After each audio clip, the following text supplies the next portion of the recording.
তোমাদের এক্সামের যতগুলো গুরুত্বপূর্ণ টপিক আছে এগুলো সবচেয়ে কম সময়ে রিভাইজ করার জন্য আমি তোমাদের জন্য একটা চিটশিট বানাইছি। তো আমার মনে হয় যে এই চিটশিটটা ফলো করলে তোমাদের হচ্ছে খুব কম সময়ে তোমরা একটা খুব ভালো কম্প্যাক্ট প্রিপারেশন নিতে পারবা।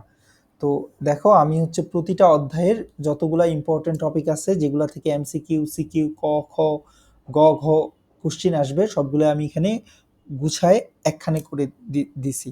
তো তোমাদের কাজ হলো প্রথমেই তুমি যে অধ্যায়টা প্রিপারেশন নিবা, মনে করো তুমি ভেক্টরের প্রিপারেশন নিবা, তাহলে ওই ভেক্টরের যেই টপিকটা নিয়ে পড়বা এখানে দেখো টপিকের নামগুলো দেওয়া আছে ইম্পর্টেন্ট।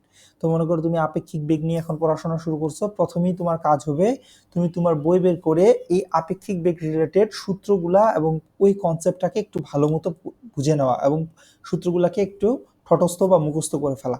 হ্যাঁ, তো এই কনসেপ্ট এবং সূত্রগুলা প্রথমেই এটা করবা, এটা সবখানে কাজে লাগবে। যদি গ আর ঘতে পড়ে অবশ্যই তখন তো ওটা কাজে লাগবেই। যদি গ ঘতে না পড়ে সেটা কিন্তু ক বা খ কোশ্চেন আকারে তোমার হচ্ছে কাজে লাগবে। যদি তোমার এটা সিকিউতে একেবারেও না পড়ে তাহলে খুব বেশি চান্স থাকবে যে ওই টপিক থেকে এমসিকিউ থেকে কোনো না কোনো একটা কোশ্চেন করবে। তাহলে সেটার জন্য তুমি যদি সূত্র এবং কনসেপ্টটা ভালো মতো পড়ো তাহলে তোমার হচ্ছে ওই টপিকটা সম্পর্কে একটা ভালো ধারণা হয়ে যাবে। এরপর কি করবা, ওই টপিক রিলেটেড দুইটা করে কোশ্চেন বা তিনটা কোশ্চেন তুমি সলভ করে ফেলবা। এখানে যে আমি এই যে গুরুত্বপূর্ণ সিকিউ লিখে রাখছি এটা সলভ করবা। আর হ্যাঁ, সলভ করার সময় যে কাজটা করবা, যখনই যে সূত্র বা কনসেপ্টটা হইলো ওটা একটা টিক দিয়ে নিলা, যে আমার নদী বা স্রোতের ম্যাথের সূত্র এবং কনসেপ্ট দেখা শেষ, আপেক্ষিক বেগ শেষ, উপাংশে বিভক্তিকরণ শেষ।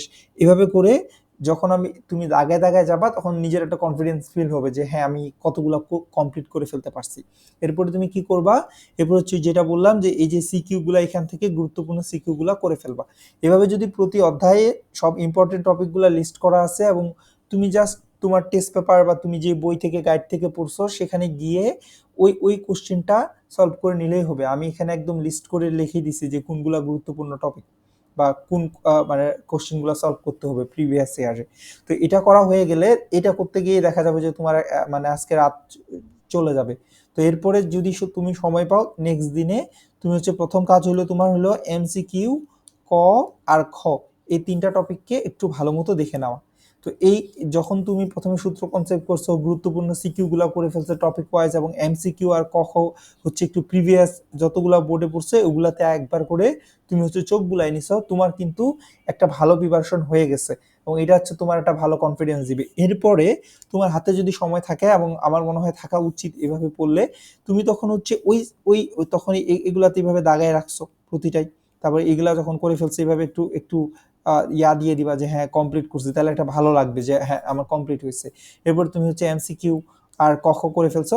এরপরে হচ্ছে এগুলা কিন্তু করতে তোমার খুব বেশি সময় লাগবে না, যেহেতু সিমিলার টাইপের এবং অলরেডি তুমি প্রিপারেশন নিছো, তখন দেখবো খুবই দ্রুত এই যে সিমিলার টাইপের সিকিউ গুলা একদম শেষ মোমেন্টে তুমি হচ্ছে মানে হচ্ছে দ্রুত দেখে ফেলবা। যখন এগুলো তোমার সব শেষ হয়ে যাবে তখন সেম টাইপের সিকিউ গুলো আবারও এসে এসে প্রতিটা টপিক ধরে ধরে তুমি জাস্ট দ্রুত, যদি তোমার মনে হয় যে এটা একটু সলভ করে দেখি তাহলে তুমি খ আর গড় খালি জাস্ট উত্তরটা লিখে লিখে সলভ করবা, অথবা হচ্ছে জাস্ট একটু চোখ বুলাই নিবা। তাহলে এভাবে করে যদি প্রিপারেশন নাও তাহলে এই যতগুলা তোমার ইম্পর্টেন্ট টপিক আছে প্রতিটা সম্পর্কে হচ্ছে তোমার একটা ভালো ধারণাও হয়ে যাবে এবং তোমার একটা ভালো প্রিপারেশনও হয়ে যাবে। তো ঠিক আছে, এভাবেই পড়ো, আর কোনো সমস্যা হলে আমাকে জানাইও আর কি।